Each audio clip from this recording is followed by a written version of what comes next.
Hi guys, welcome to our daily encounter. Today in Daniel, we read about the vision that Daniel had of the four beasts in chapter 7. And there Daniel had the vision of these four beasts that correspond to the statue that Nebuchadnezzar had seen. And these various beasts represented various kingdoms that would rise up and fall.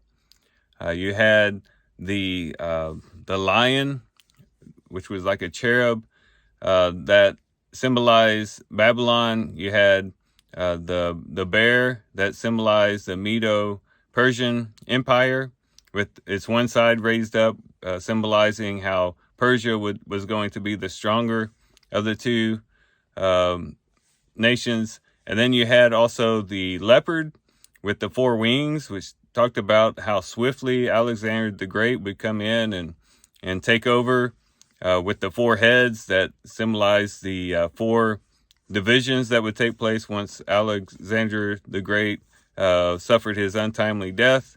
And then you also have this beast that wasn't like the rest of the beasts, which symbolized Rome, and gives various characteristics of it. So this vision of the four beasts was to basically prophesy that these four nations were going to rise up, and that it was going to be during that fourth beast that another kingdom would be set up. The Son of Man would come.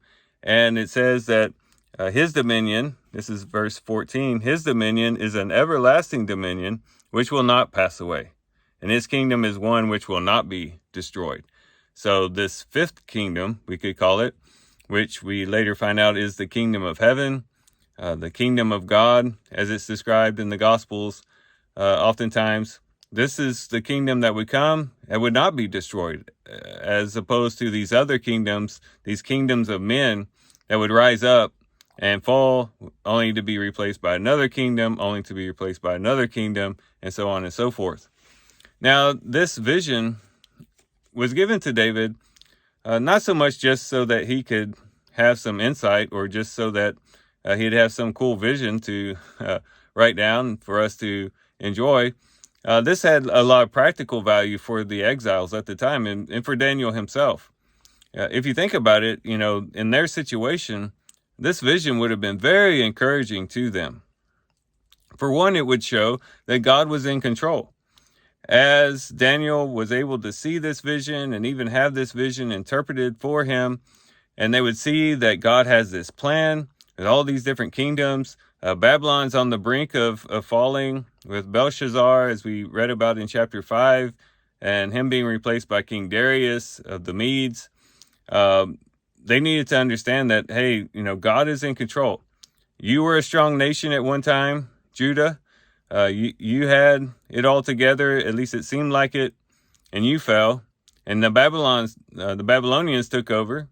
And we could even go back to the Assyrians with the northern kingdom and also their attacks against Judah. But nonetheless, they have seen kingdoms rise up, powerful kingdoms like Assyria, powerful kingdoms like themselves, powerful kingdoms like Babylon that was about to fall.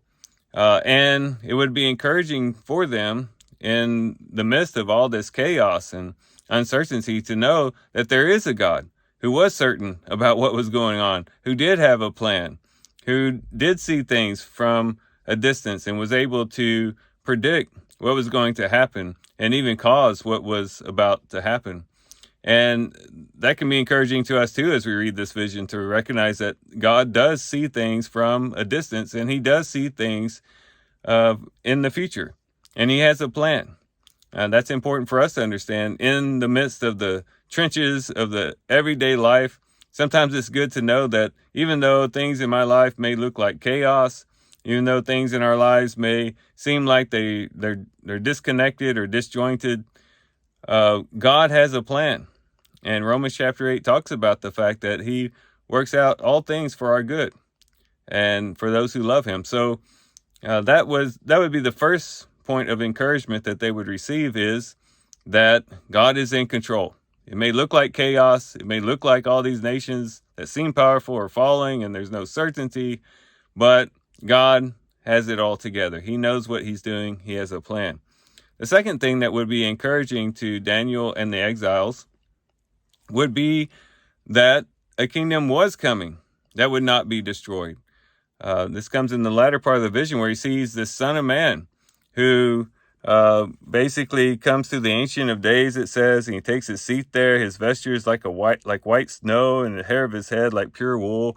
We find out later on in New Testament, this is a description of Jesus Christ himself.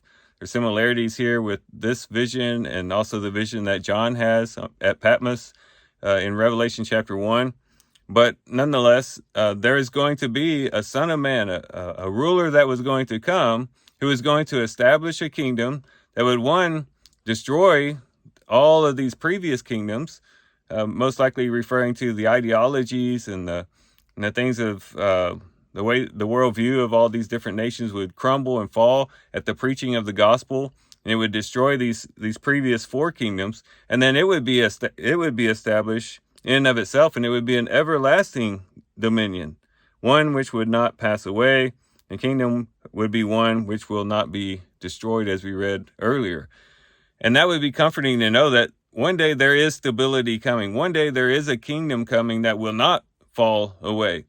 When everything looks like chaos, when you see mighty, powerful kingdoms arising and then them falling only to be replaced by other powerful kingdoms, and all the war and the pestilence and the death that's connected to all that, and the horrific effects of warfare that go along with that, it'd be good to know that one day there is going to be a kingdom, a dominion that would not go away, that could not be destroyed, the kingdom of heaven.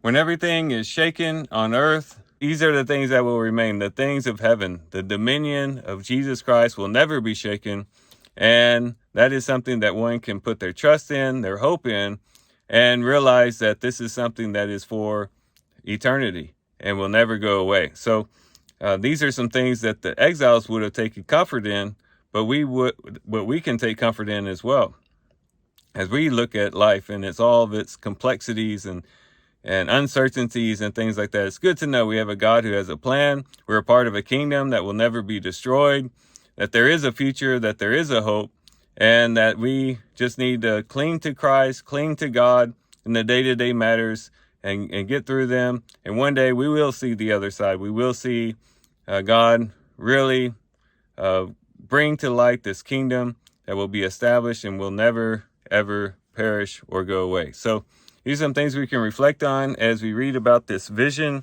that Daniel saw in Daniel chapter 7. With that, guys, I do thank you for watching the video today. Hope you guys have a great day. Love you guys. God bless.